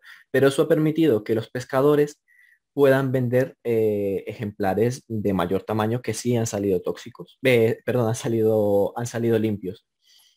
Entonces, es una forma de proteger el pescado, pero claro, depende un poco de la economía de cada país que pueda permitirse un sistema de determinación de ciguatoxina en cada uno de los ejemplares que se van a poner en venta de aquellas especies que son problemáticas. No sé si te parece bien mi opinión, pero creo que no es la solución, no es prohibir el capturar especies grandes. Cristina Dávila pregunta, bueno, comenta que según entendió la toxina está presente desde hace tiempo en Canarias al encontrarse variedad de este tipo de algas, pero no se habían detectado. Sí, es un hecho. Curiosamente apareció la enfermedad y puede ser que se hayan puesto en marcha los investigadores para encontrar o para buscar el microorganismo productor de estas toxinas en Canarias. Pero claro, si llevan aquí más tiempo y no han dado problemas de intoxicación, pueden ser por muchas cosas. Puede ser o porque antes no producían toxinas, porque hemos visto, bueno, he comentado que la producción de las toxinas no es, no ocurre siempre.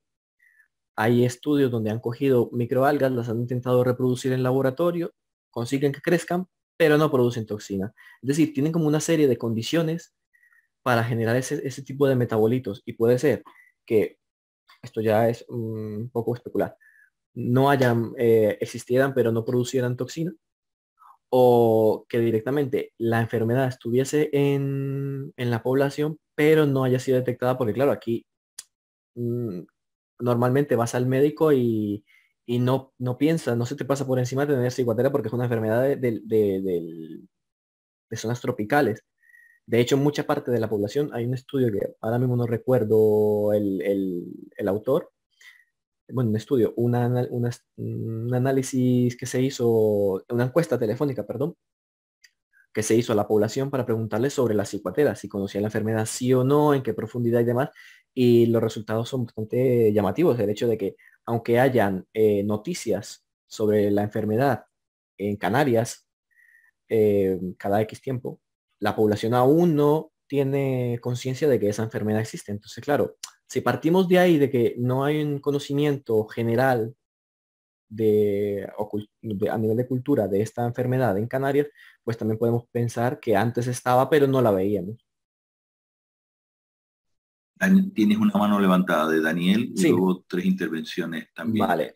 Dani. Sí, yo simplemente quería conocer tu opinión sobre cómo crees tú que evolucionará la enfermedad en la zona de la Macaronesia, sobre todo en aguas cercanas a nuestros socios de terceros países como suelen ser Senegal, Mauritania. La evolución de la enfermedad en esa zona, ¿cómo crees tú que puede ser? Pues es un poco que creo que va a ocurrir como aquí. A ver, no quiero ponerme en la peor situación, pero puede ser que los profesionales médicos de allí no tengan dentro de su diagnóstico diferencial la ciguatera, entonces no la vean, pero hemos visto que existen las microalgas productoras de la toxina y hay en algunas otras ejemplares de peces con ciguatoxinas en sus tejidos. A lo mejor no llegan a acumularlos en cantidades suficientes para causar intoxicación, pero bueno, es un riesgo latente que está ahí y vamos a ver cómo continúa. Pero vamos, que el objetivo, uno de los objetivos del proyecto RASPA es prácticamente em, es informar a la población y un poco dar a compartir el conocimiento que se está generando en Canarias. Andrés, tienes una otra pregunta en Sí, el varias chat. preguntas. Sí, hay varias. ¿En qué zona, bien, dice Vale, sí. Isabela, en qué zona ¿En de qué la zona de la cabeza? cabeza se acumula? Pues ahí, ahí estamos intentando averiguarlo nosotros también.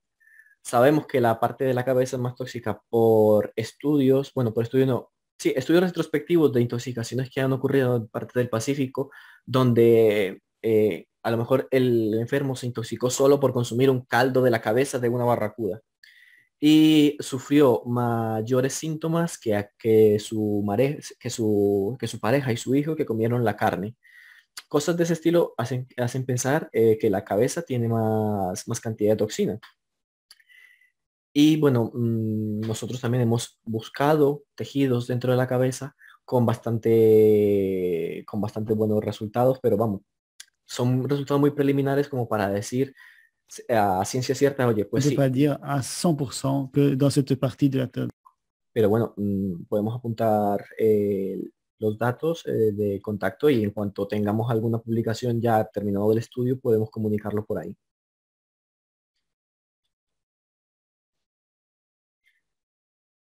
Vale, hay otra pregunta en el chat que pregunta si existen niveles mínimos de ppbs como para considerarlo seguro en la normativa, según la especie y el peso del pez.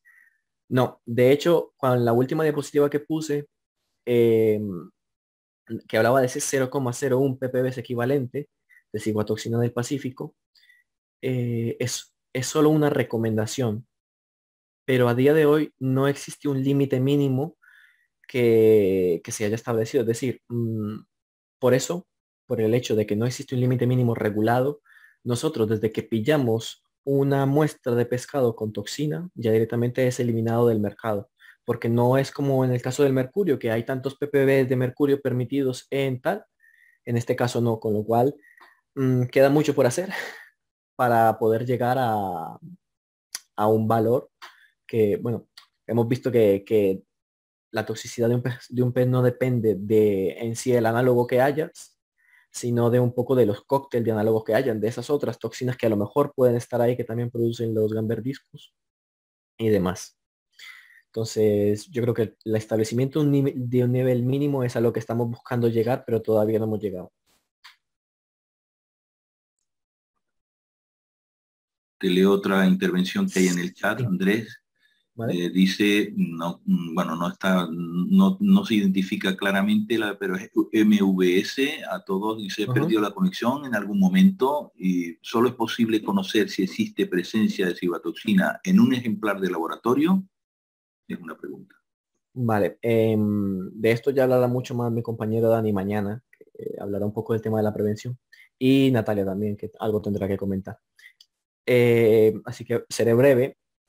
Existe un test diagnóstico que es tipo check, es como la típica gota de sangre que te dice si eres positivo o no a anticuerpos del coronavirus, pues algo similar para la ciguatoxina. Pero el hecho de que existan tantos análogos diferentes bueno, ha generado en este tipo de test muchos falsos positivos y muchos falsos negativos, con lo cual no es un sistema seguro para que te garantice minimizar el riesgo de intoxicación al consumir un ejemplar, con lo cual no se usan prácticamente. Así que tienen que pasar por el laboratorio para alguna de las técnicas que mañana comentará Dani. La siguiente pregunta yo creo que está un poco relacionada. Fíjate que Bilal también pregunta que si hay métodos de diagnóstico de laboratorio. Bueno, no, es lo mismo. Existen otros métodos laboratoriales, todos con su sensibilidad y especificidad concreta.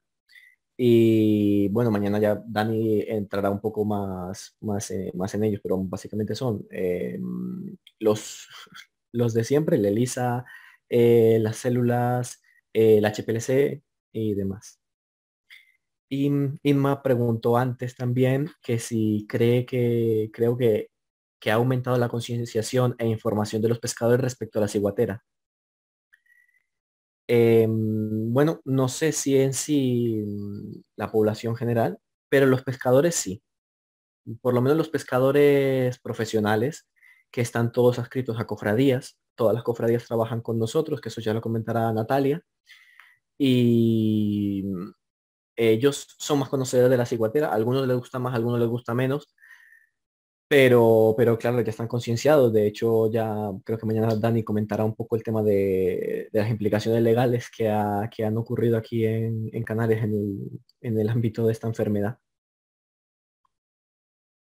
Y creo que sí, creo que hay que incidir más en la difusión, hay que formar a los médicos en esta enfermedad. Creo que hay que al menos comentarles que a los nuevos médicos y a los que ya están instaurados en sus puestos de atención primaria, de que esta enfermedad existe y que está aquí y que no creo que se vaya a ir.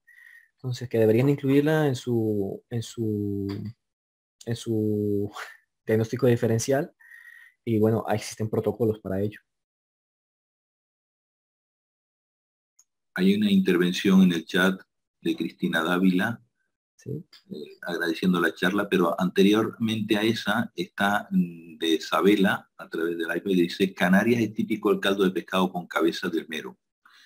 No sé si quiere comentar algo, o no sé si ella quiere aclarar algo exactamente, si quiere preguntar. Sí, si me puede aclarar algo un poco más. Si quiere, Isabela, puedes hacer uso del micrófono. Probablemente sea más sencillo, en este caso, concretar la pregunta para que se pueda responder mejor.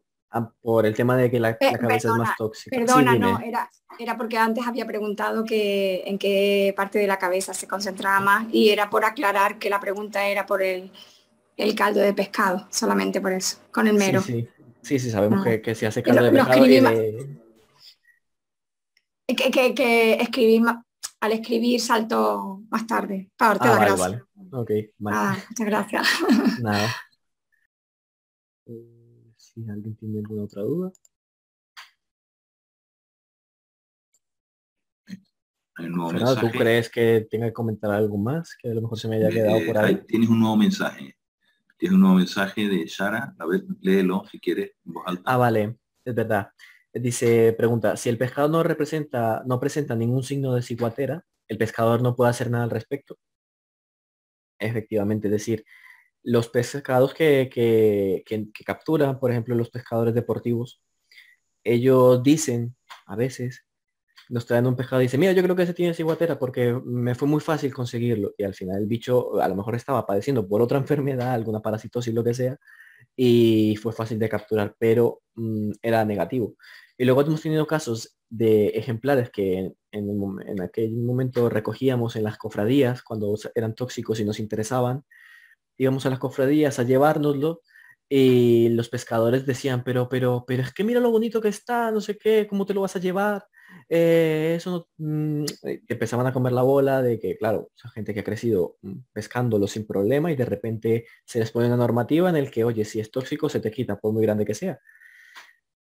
O por muy bonito que sea. Y son peces que aparentemente no tienen nada, con lo cual el pescador no tiene nada que hacer respecto a eso, salvo a lo mejor aprender un poco de, de los resultados que haya obtenido de sus capturas previas. Es decir, si es un pescador que sabe que en tal punto en concreto he sacado un montón de peces y yo qué sé, 3 o 4 me salen tóxicos y justo son los más grandes, pues oye, a ese sitio no voy a ir a otro sitio buscando un sitio donde las capturas que saque no sean tóxicas.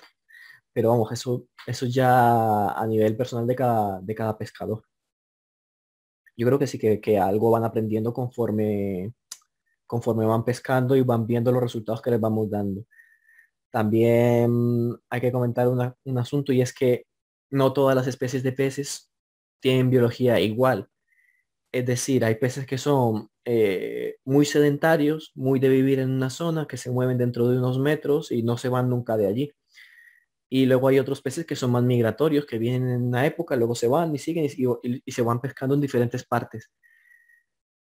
Hablo en el caso concreto del mero. El mero sabemos que es un animal territorial y que siempre está en un mismo sitio. Si existe, por ejemplo, microalgas en un sitio en concreto y el mero se alimenta en esa zona, pues el pescador cuando lo saque va a sacar varios. Eso es un supuesto que saca varios meros positivos de una misma zona. Pues dice, oye, pues aquí voy a intentar no pescar, voy a irme un pelín más allá a ver si los meros que saco de allí sí que los puedo vender. Entonces yo creo que los pescadores sí que pueden aprender un poco de evitar la zona, pero no pueden hacer nada al reconocer un pez que saquen y miren y no van a ver nada. Solicitamos si hay alguna pregunta más que se pueda responder a través del chat o incluso pues si alguien quiere levantar la mano y realizar la pregunta directamente. Es un buen momento. Hola, sí. No sé si se me oye. Sí, se oye. Sí, mira, mi nombre es Celestino. En el tema de la pregunta, como dices que la mayor parte de la concentración de la ciguatoxina se tiene en las vísceras y en la cabeza fundamentalmente, a la hora de toma de muestras, son estas partes más específicas las que recomiendas cuando no se dispone de todo el pescado. En algunos casos nos han recomendado incluso que cogiéramos de la cola del pescado para enviar muestras al laboratorio. Correcto. Claro, claro, aquí habría que tener en cuenta que un pescado puede tener en sus vísceras unos niveles que duplican, triplican, cuatriplican los niveles de ciguatoxina presentes en el músculo. Con lo cual, si vamos a tiro hecho a buscar ciguatoxinas en las vísceras, es muy probable que el número de animales positivos aumente. Sin embargo, en sus músculos a lo mejor no se detectaría la toxina porque a lo mejor está en un punto metabólico diferente. Con lo cual, si es investigación, sí que nos interesa mirar diferentes órganos. Si es a la hora simplemente de decir, oye, este pescado te lo puedes comer o no, es mejor mirar la carne. Decimos si hay presencia o no de ciguatoxina en la carne y decir, oye, las vísceras no te las comas. Gracias. Ana Sofía pregunta por el chat si en las huevas también se acumula. Y sí, se acumula también y en grandes cantidades. No en la misma cantidad que se acumularía en el hígado, pero sí está justo por debajo en la lista. Se ha visto también que hay una transferencia de la ciguatoxina de la madre a través de las huevas. Cuando nace el embrión ya nace con problemas asociados en la intoxicación por ciguatoxina. Bueno, el embrión, el aleví, perdón. O la larva. Perfecto. ¿Alguna cuestión adicional? Iván destaca que incluso en los pescados que pasan por el control oficial con resultado negativo, no se permite la venta al consumidor de las vísceras. Es correcto, es decir, si el pescado es negativo, igualmente las vísceras, como no han pasado por nuestro laboratorio, no podemos decir que ese pescado era el 100% negativo, con lo cual las vísceras siempre se desechan.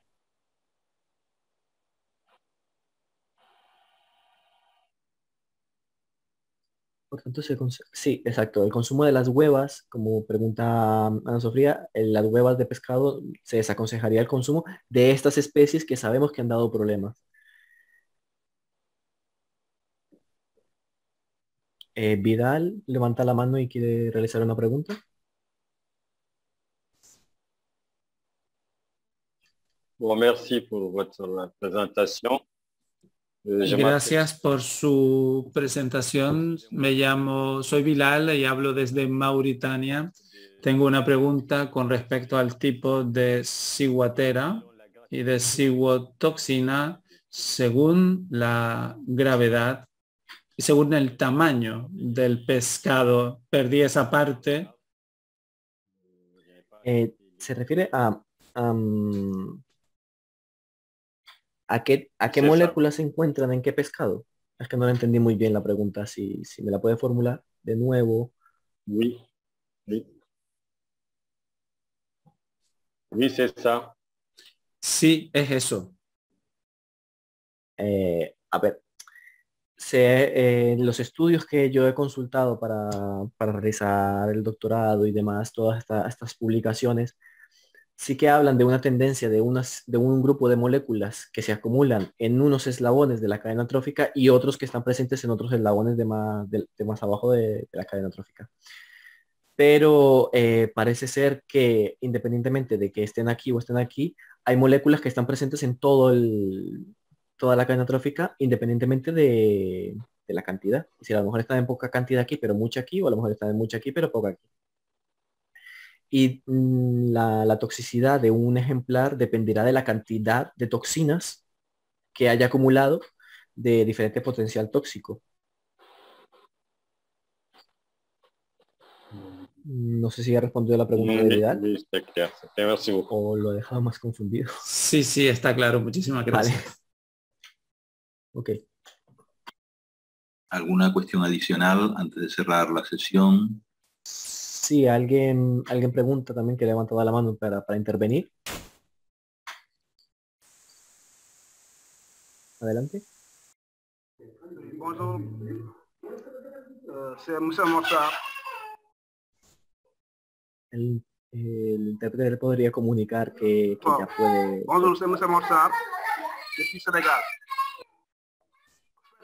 Je demande la quantité minimale que l'homme peut ingérer. Habla desde Senegal, con muchísimo ruido alrededor suyo, es imposible traducir la pregunta. Le voy a decir que la repita. Ok, o que la escribas y...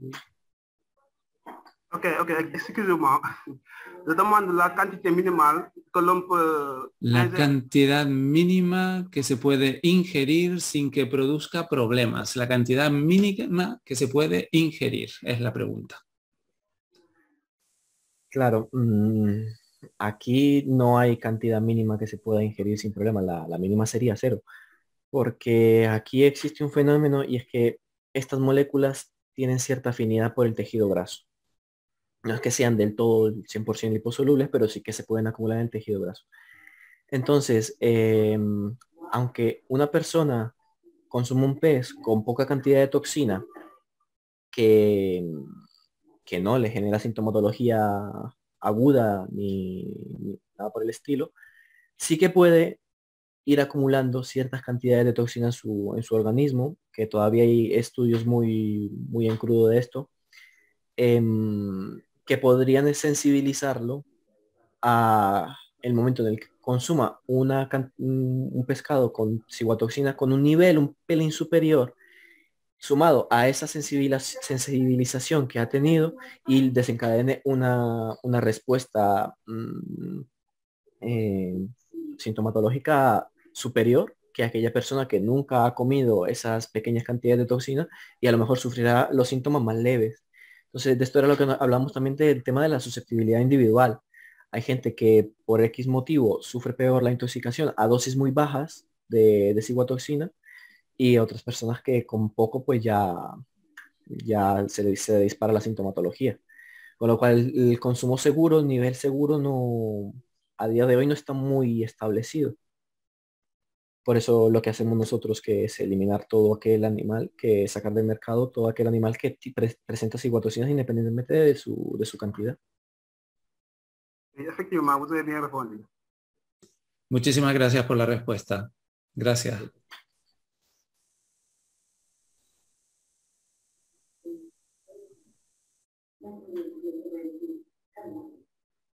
Vale, hay otra pregunta. ¿Hay alguien que quiere intervenir?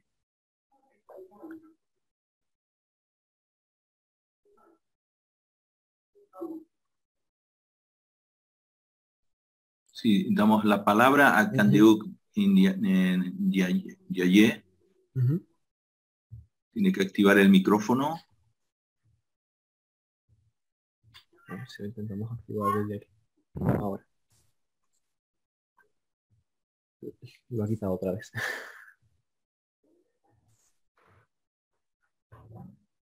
Ahora. Bonsoir tout le monde.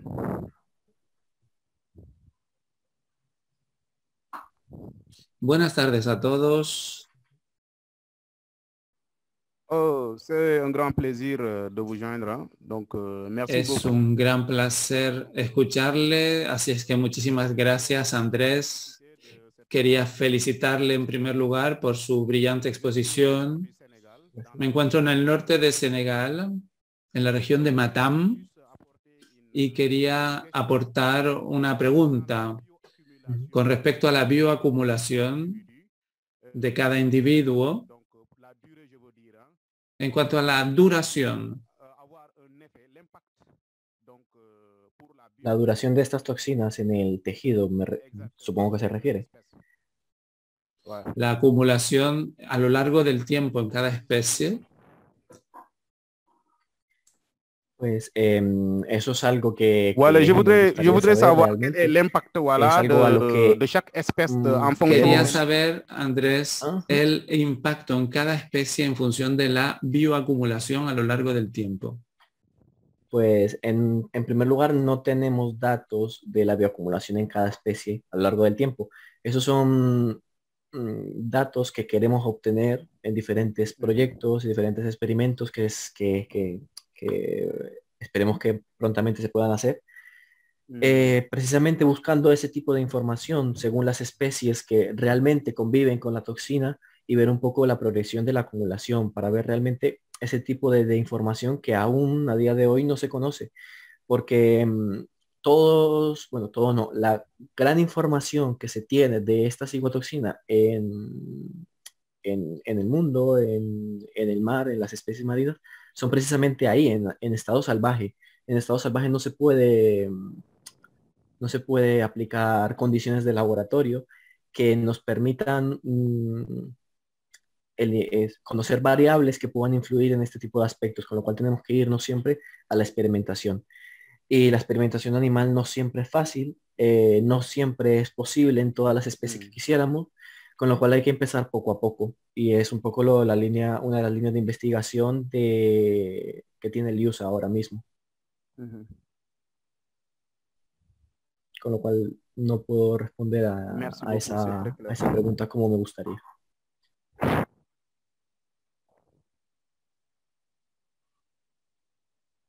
D'accord. Merci beaucoup, c'est très clair. Muchísimas gracias, la respuesta ha sido muy clara. Gracias. Okay. ¿Alguien que quiera aprovechar también para consultar una última duda?